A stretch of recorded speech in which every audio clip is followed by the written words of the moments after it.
Welcome to the podcast. Today, my guest is Dave Cripps from Tritenacious. Tritenacious are coaches that offer strength and conditioning training to triathletes. Dave Cripps is the founder of Tritenacious and a very qualified strength and conditioning coach. I've been looking forward to having Dave on the podcast, sharing his experience and expertise. Dave, welcome to the podcast. Shall we start by you explaining your background and what Tritenacious do? Well, thank you very much for having me on, Johnny. Really looking forward to it. And yeah, I suppose my background, as with many of us, is I grew up enjoying sports. I didn't get into endurance sports probably till I was probably in my late teens. And I was never genetically blessed at it, but it was something that I liked to work hard on, and kind of started with running. That kind of tied in then with, I decided to go to university, do a sports science degree. And that kind of got the ball rolling, really. And to kind of cut a long story short, through lots of hard work, not being a naturally blessed student, but having a passion for kind of training and particularly understand how the body works, how you improve performance, not just in terms of what you read in a magazine, but like the science behind it. It was really fascinating. And alongside kind of doing like my first half marathon and things like that when I was in my early 20s, it gave me that understanding of it was something that I wanted to pursue, and strength and conditioning was kind of the natural route from that, from going into sports science and wanting to be very hands-on. Although endurance sport is by its nature not really as familiar with strength and conditioning. So my career went into rugby union. I'd never played rugby before. So I was at Leicester Tigers for several years. And again, during that period, kind of did marathon, ultra marathon, and then really dipped my feet into to triathlon for the first time. And then again, I changed my career path. I had my first son. I decided that the professional sport route wasn't going to work because I'd never see him and I'd probably be a dreadful dad, at least in my eyes. And that made me open up my own training facility. That was called Coalition Performance. It still is. And that was really over the course of the last 6 years where it became apparent through providing strength and conditioning to particularly like sub-professional and sub-elite endurance people, particularly triathletes, that there was a real opportunity to solve problems with injury and performance that endurance training wasn't just doing for itself. The notion of more miles wasn't necessarily equaling more gains in performance. And then it kind of hit us that we're only able to support people with this really specialist cool thing that are within a certain geographical reach of us. So it was, well, how could we potentially help triathletes across the world use strength and conditioning, but use it properly in a way that is practical, so it's time efficient, it can work for anybody based on their ability, background, age, and give them the chance to actually use this type of training properly, which up until now has really been a bit of a challenging problem, I think, for most triathletes. So a whistle stop tour there of about 25 years, but hopefully that that kind of gives you a little bit of introduction. That's great. And your academic career, you've got a BSc and an MSc in sports science. Yeah, so back then there was no such thing as strength and conditioning degrees, which there is now.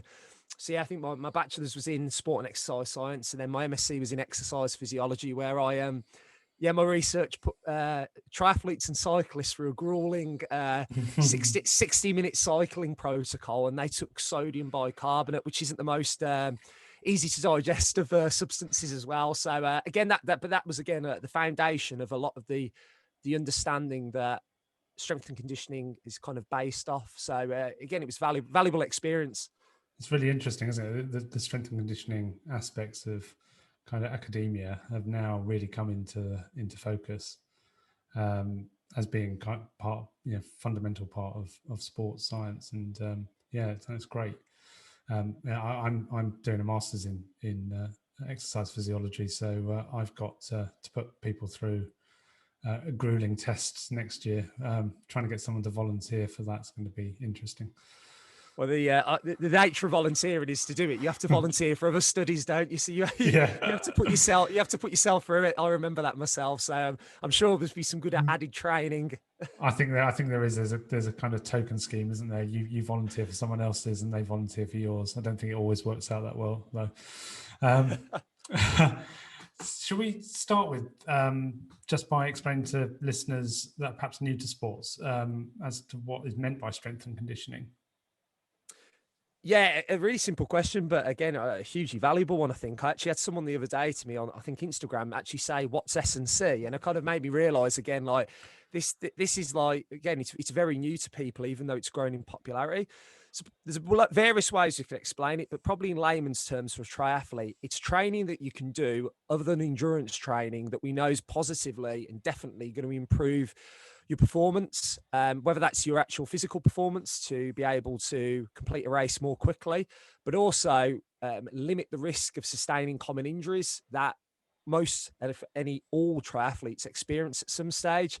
And as we know, if you're more available to train and you're less injured because of that, it means that the quality of your training, the consistency of your training is higher. And then that has an indirect impact on performance. And that type of training usually encapsulates maybe just a few areas. There's strength training itself. There's then usually what we call power or plyometric training. And there's a lot of crossover between that. And then there's also what we call like mobility training, which is very targeted flexibility work. So it's not kind of just, let's just stretch places for the sake of it. Again, it's very methodical in terms of we're using this tool. So in this case, a mobility exercise to improve the length of this muscle because. So with all of this stuff, it's very much based on understanding what are the needs of triathlon performance, what physical things need to be developed to make you better, and how these strength, power, and mobility tools can enable you to improve those things. So it's a very laser focused and methodical process. It's not kind of, let's just lift some weights and do some reps and figure it out, because if you do that, it's really not going to work. It might for a few weeks, and then that's usually when people plateau. They get frustrated with it and they're like, I hate this strength thing. So yeah, that's a real kind of just layman's introduction, I suppose, to what it is and how it works.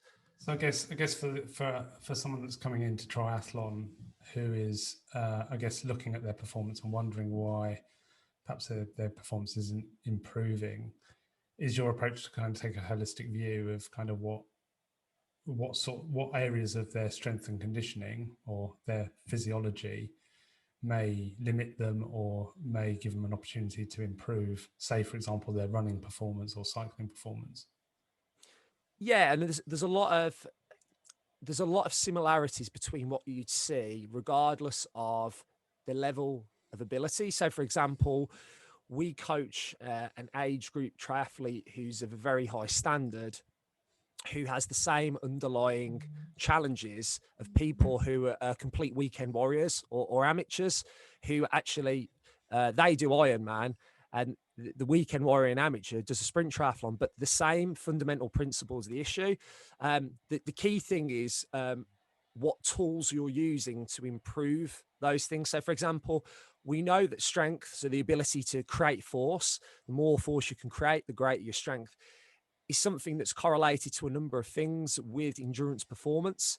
So, for example, your ability to use less oxygen at a given speed, your ability to be able to go at a faster speed when you're expending a certain amount of energy, and even right down to the amount of speed and power you can have after maybe a 2-hour cycle, and then you go into having to do the fastest 5K run you can do. We know that if people can improve their strength, they see greater increases in those things compared to if they'd just done their endurance training. So it's not saying you do this training and forget your endurance training. Your endurance training is the bread and butter of what you do. It's that supplement on top of it. But the ironic thing is even though I'm a big advocate of being specific with things and very focused, within endurance sports and triathlon, fundamentally the main problem that everybody has to start with is they just cannot generate enough force through muscles in the right ways. Even before we get to looking at how quickly they can produce that force, the fundamentals just aren't there, because they've never done strength training, but secondly, as an endurance athlete, regardless of your ability, the reason why you're good at it is probably because if you were good at the strength and power work, you probably would have done something like rugby. You probably would have been a 100-meter sprinter. So naturally, by the laws of selection, your strength isn't going to be something that is going to be amazing. However, if you're the elitist of the elite, it's probably not too bad, and that's the reason why you are the elitist of the elite. But there's still areas that you can improve on to make your performance bigger, and that's why big institutes, English Institute of Sport, who look after all the GB athletes, that's why they invest money again, even in the greatest performers. But actually, the biggest improvements, because of what I've just mentioned, can be seen in the people who actually the like myself, the people who aren't the elite people.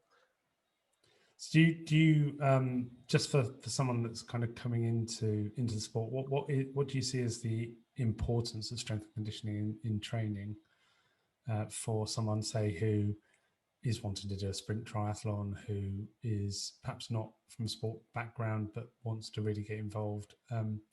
Where do you see, what importance do you place on kind of strength and conditioning in their training plan? Yeah, really good question. So I think again, if we're looking at facts and science, what we do know is again that the people who can probably everyone can benefit. That's the first thing. But the people who ironically can benefit the most are likely the people who are the least experienced and almost lowest performing in terms of the sport.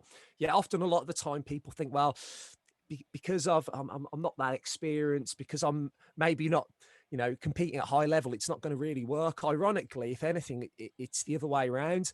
I think the challenge with anybody always getting into a new sport is being able to get in, particularly triathlon, because of the nature of the three disciplines. It's building a structure and a regime that's practical. And rightfully so. Your swim, bike, and running endurance training is really the foundation of that. So getting that laid down and something that you can do, even if it's you're just doing one of each a week, because that's all you can do. Getting into that routine, I think, is always the most important thing. I think the big thing from then in terms of adding in strength and conditioning is, as with anybody, realizing that it isn't you need to be at the gym 2 to 3 times a week. It isn't that you need to be necessarily lugging around large weights. When the training is done correctly, it can be very, very time efficient and actually slots into any type of triathlon training regime very easily. So time isn't always really with strength and conditioning the barrier. And for most triathletes, they'll train more than 3 times a week. There may be a couple of training sessions in each discipline. So for anybody coming into it, definitely it's getting your swim, bike, and run, getting that endurance side of your training laid down and into your routine. And then your strength and conditioning work can seamlessly fit in within that. There's many different ways you can go about it. Just like with the triathletes we work with, we say this is the fundamental approach, but there are specific different ways in how you can do it over a week to suit you, to suit obviously the circumstances you're in, and then to go from there. So definitely it's beneficial, but to begin with, get those three disciplines laid down, and then from there we can seamlessly easy fit in any strength and conditioning work nice and simply. Sounds good. Have you seen a change in importance with strength and conditioning in terms of its application to endurance sport, but also focus from athletes themselves within the last 5 years? So yeah, certainly. I suppose with the more people kind of see the top performers talk about or doing strength and conditioning work, the more likely it is then people who are aspiring or just mere amateurs like ourselves, they see that and then they're thinking, oh, I wonder why they're doing that. And then if they're doing it, well, then surely it's something that I should look into. The context is really with strength and conditioning outside of the elite level is it's many, many, many, many, many years behind where it is in other sports. The more natural sports that you see with strength and conditioning, things like rugby union, explosive sports, maybe like track and field, things like that, where strength and conditioning has been a natural part of the culture of training for at least well over a decade, going on 2 decades in many circumstances. So again, that's kind of where in some ways with triathlon, it's almost culturally a lot further behind in understanding what strength condition really is and actually how it can help you. But in many ways, that's kind of the exciting thing, because that's where the scope for opportunity is really, really big. The natural challenge always is early on is trying to help people and understand actually how it is, what is, and how it actually benefits you. Because as with anything, there's many old wives' tales and stories about things which just aren't true, and that's fine. But it's up to people like us to try and actually educate people to help them to actually say, oh, well, actually, not for our benefit, but for them to actually be able to improve for themselves.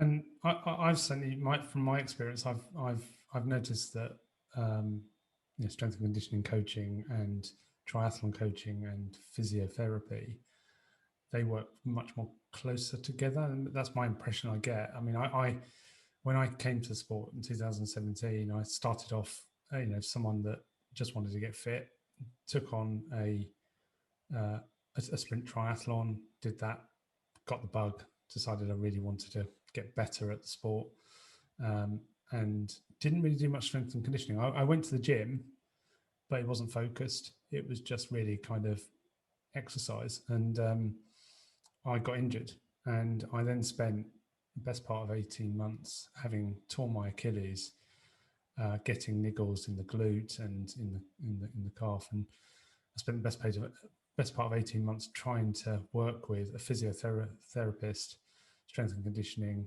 and my own coach to try to get to the bottom of why was I keeping getting these niggles.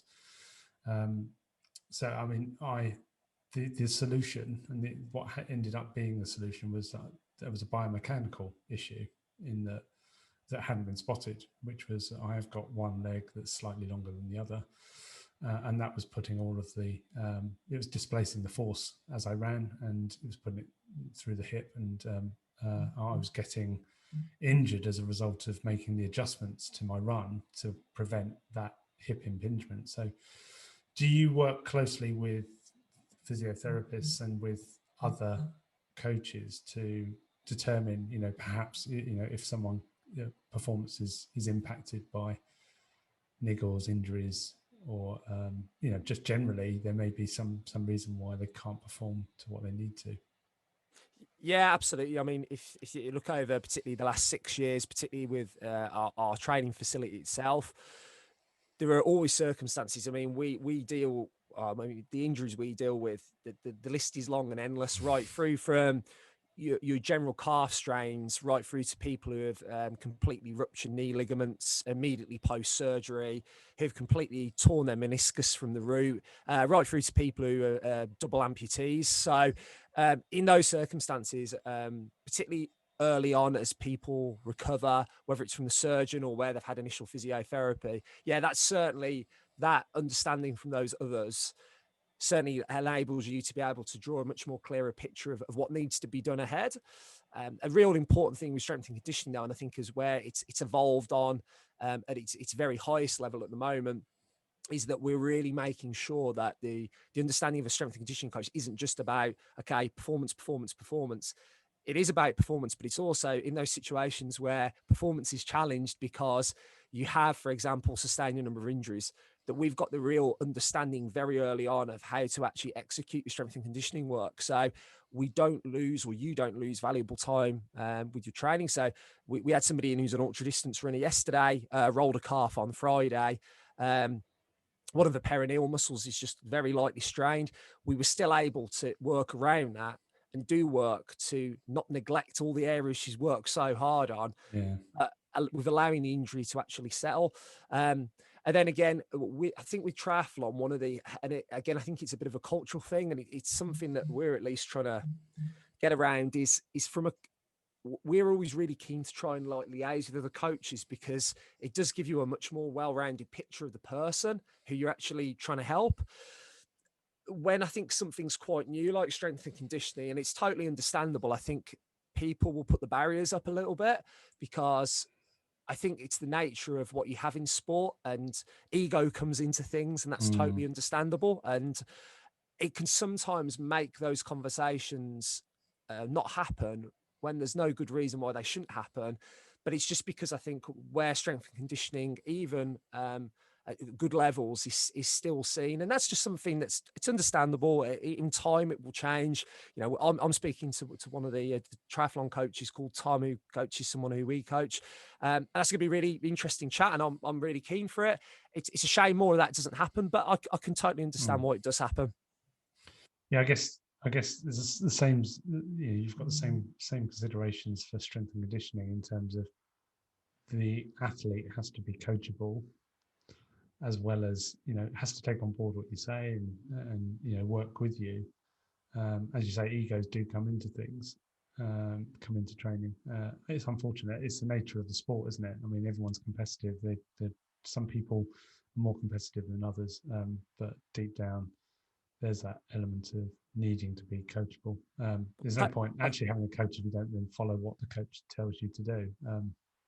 Well, I think like athletes, everyone who speaks about how athletes can have egos, like trust me, coaches can have just as bigger egos. And if I look over the last 15 years of coaching what I do, strength and conditioning full-time professionally, one of the biggest areas I think anybody who's honest that you develop is your ability to manage and control that ego.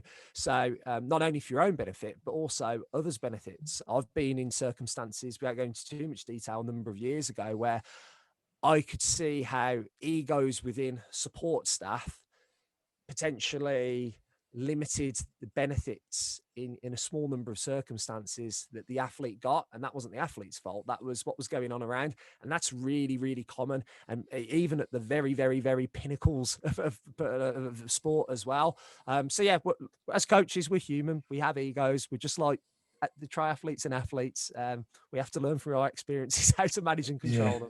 Absolutely, absolutely. And I've been on a learning journey with my own triathlon training in terms of understanding the importance. I think actually a lot of training comes from understanding why you're doing something and why you need to do something in a certain way. And once you've unlocked that, you can then kind of invest in maintaining it.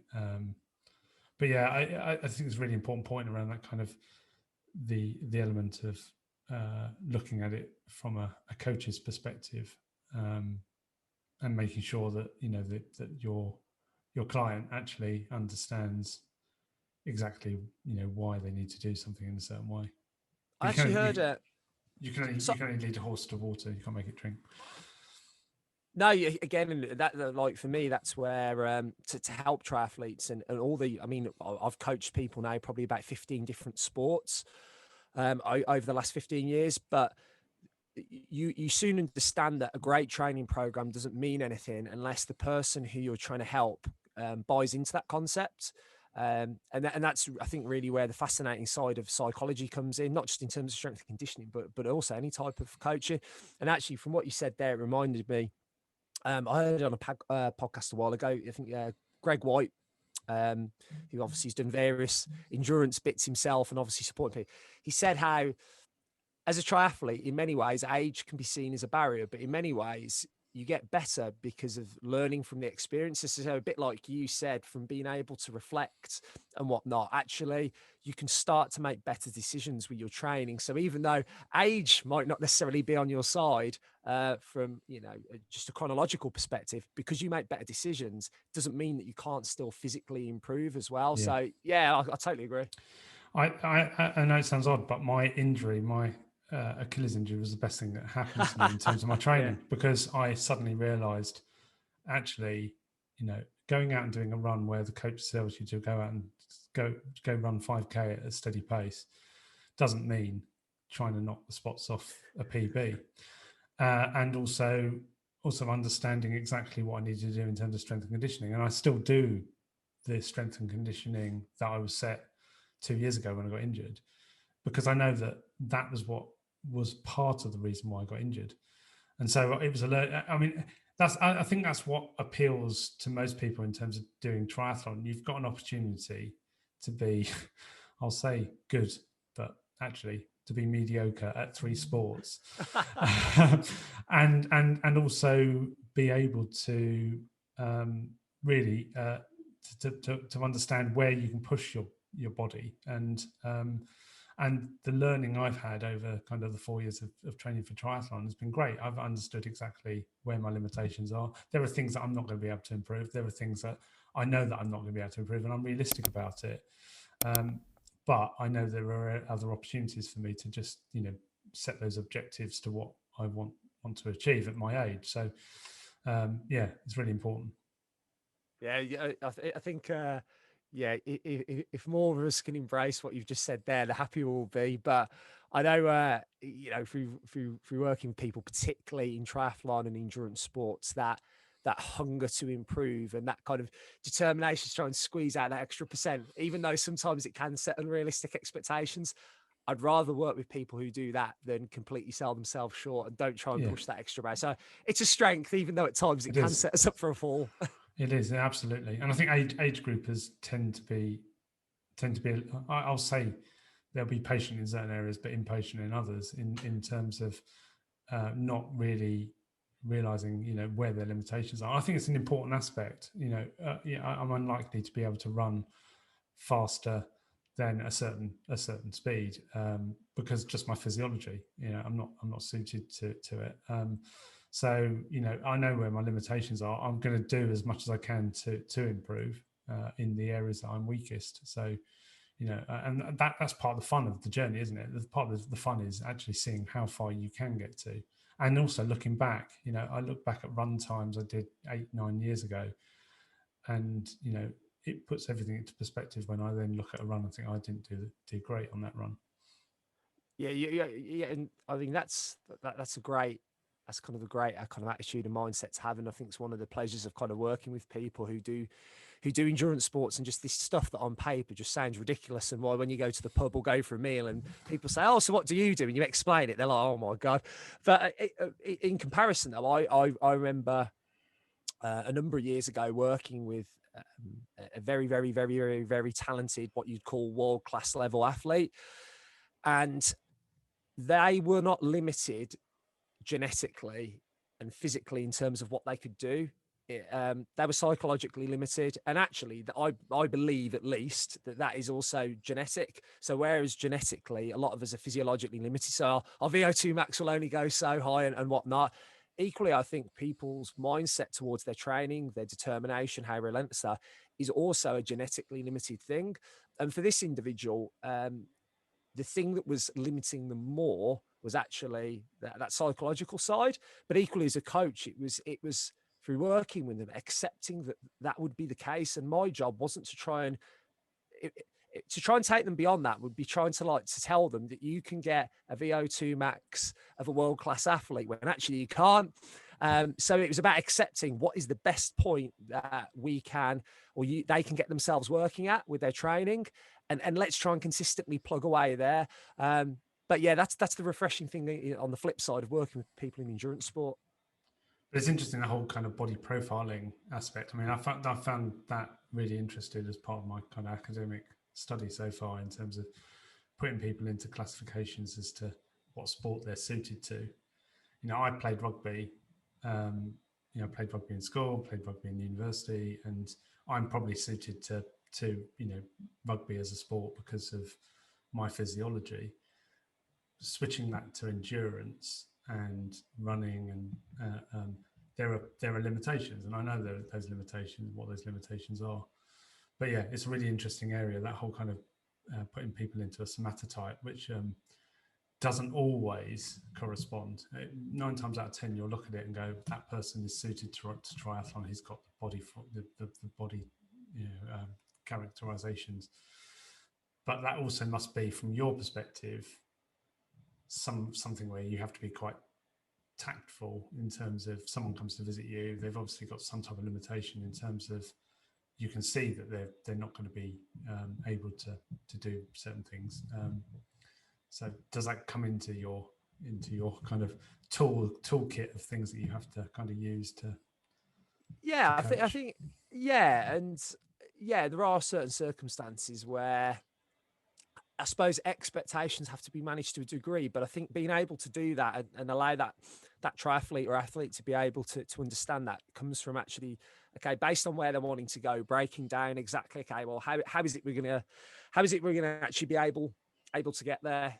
So funny enough, actually speaking to someone yesterday who completely ruptured their Achilles, might sound familiar to yourself, and I always say of injuries in particular, not just injuries, but particularly with injuries, like, has anybody kind of sat down with you and said, right, based on where you want to get to up here and based on where you're at the moment, what are kind of the stepping stones and milestones along the way?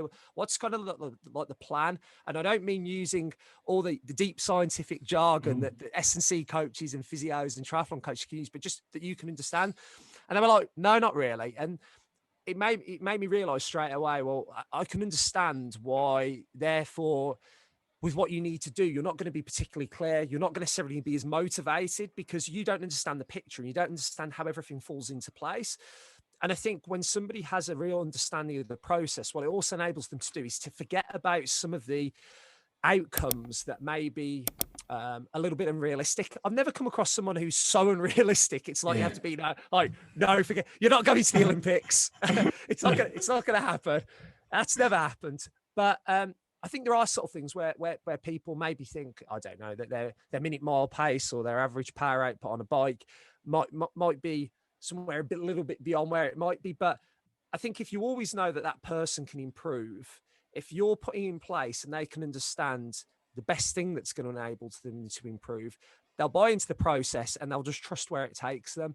And I've never had anybody turn around and kind of say, oh, well, I've improved really good in this area, in this area, in this area, but I'm still not at this unrealistic point that I once spoke about, 12 months ago. And that's just because, again, they've understood the process. And I think that allows them over time to actually be able to accept themselves, what they can and can't do. That's a really good point. I think the that element of being realistic about your objectives is quite key, and understanding your why. I think for me, I couldn't answer the question as to why I like triathlon, and I think most people are in the same position. I enjoy elements of each of the sports, some more than others, but yeah, that kind of understanding.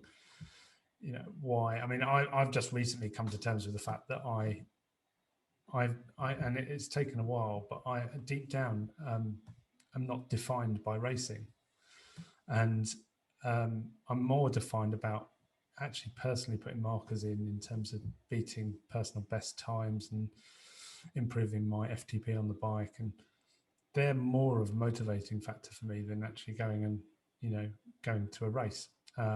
And I was always really loved doing races, but I couldn't answer deep down why is it that I want to do races? Why have I signed up to do races? And that's something I'm still coming to terms with. Why do I want to do a race? Actually, why am I rushing to get back into racing this year? When actually, I think perhaps it's more about kind of setting the markers to get as best, the best out of the opportunity of training for endurance sports. That's kind of more important to me. Do you know what? I'd say I'm exactly the same as you. I'd say exactly the same. For me, the we call it micro goals. So obviously a macro goal is a big thing that someone works towards. That might be like doing your first half Ironman. But people are far more driven and motivated when they have smaller micro goals along the way to achieve. And that's like, maybe repeating your FTP test, maybe doing a certain run route and seeing the speed you can do it, like a time trial, similar in the pool.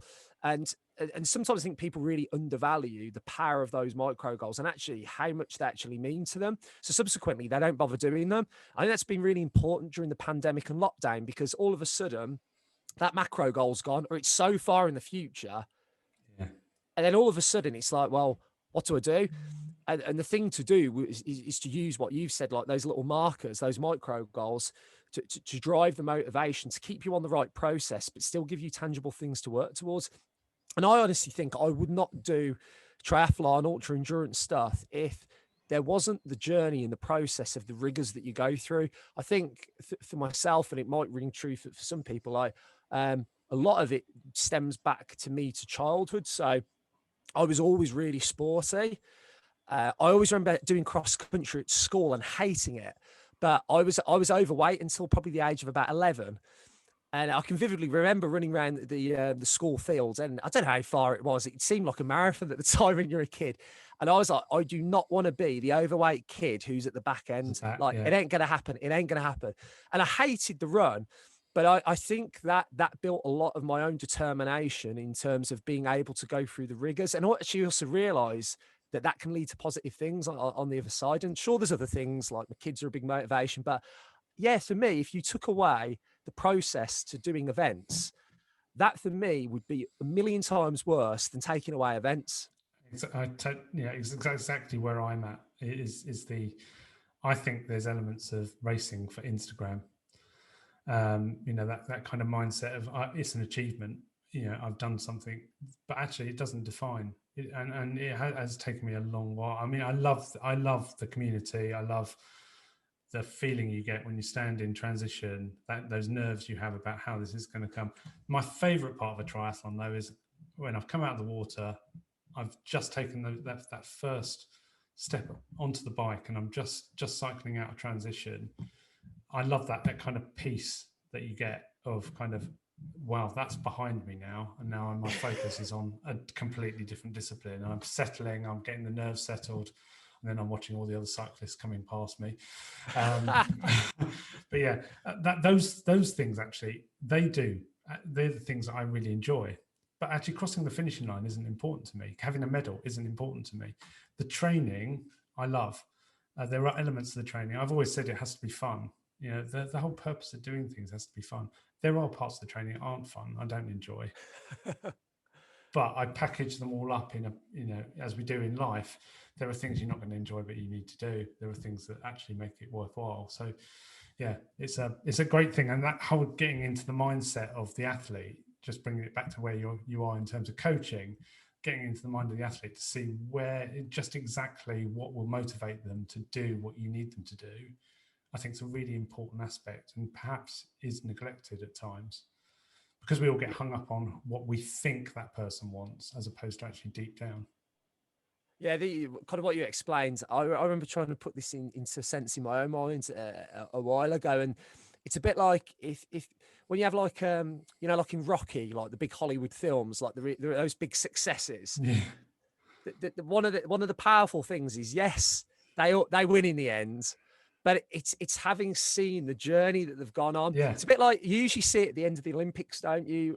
Or football or whatever it is. You see the achievement, but they'll show like highlight reels of the steps that got them there. And that's the really powerful thing. The kind of the Hollywood moment means nothing without having the highlight reel of all the steps that have gone before. And it's the same type of thing, isn't it? Like that's I get more excited over having seen and experienced the challenges that people have gone through to get to where they're at, rather than just not seeing that and then just seeing them at the finish line. That's the rewarding part. I think not just as a coach, but also as an athlete. I also think it's really, I really find it quite interesting when you see that someone has spent most of their career trying to get somewhere. Like it comes usually in football. So you have there's been a number of cases where football players have struggled in the lower leagues, and then something's just changed in the way that they prepare for the sport, or something's just changed in terms of who coaches them, who shows them how to get the best out of the sport, and then all of a sudden they're a Premiership player. That psychology is really, I find that really fascinating. More than anything, is getting to understand how that improvement was made, and that's the whole reason why what I'm studying for a master's. I love that kind of that understanding the data, but actually data isn't as important as understanding the athlete and how they are achieving that data or achieving that performance. Really, really interesting. Yeah, like I said a little bit earlier, one of the big things that fascinated me as a coach, probably after about 5 years of doing it full time with strength and conditioning, was how could I support the athlete who I'm working with, triathlete, to engage with what they need to better. And I felt that with everything else, there was like real clear, like logical steps. So like, well, the reason we're doing this exercise is because it does this, this, this, and this. The reason we're using this form of strength training is, it's going to improve your economy.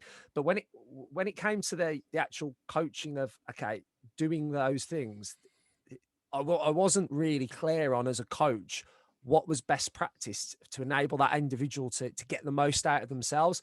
And that took me on a really fascinating journey. Traveled out to Australia, went to numerous places, some of the big rugby clubs out there. A scientist called Dave Bishop, who's a real big physiologist in cycling. A guy called Cliff Mallet, who's a real big sports psychologist out there. And that for me has been one of the most probably effective things at developing me as a coach over the last decade. It's not been the only thing, but it's one of those things that I think as a coach you can really underplay. And as a triathlete or an athlete, if you've got a coach who really understands how the mind works, not just in terms of just like randomly, that's a very, very powerful thing, because that program that they deliver will have a greater impact on you than the same program being delivered by somebody who hasn't necessarily got that same skill set. Yeah, that's really good. I think the that getting under the surface of someone's mentality, I think is very important.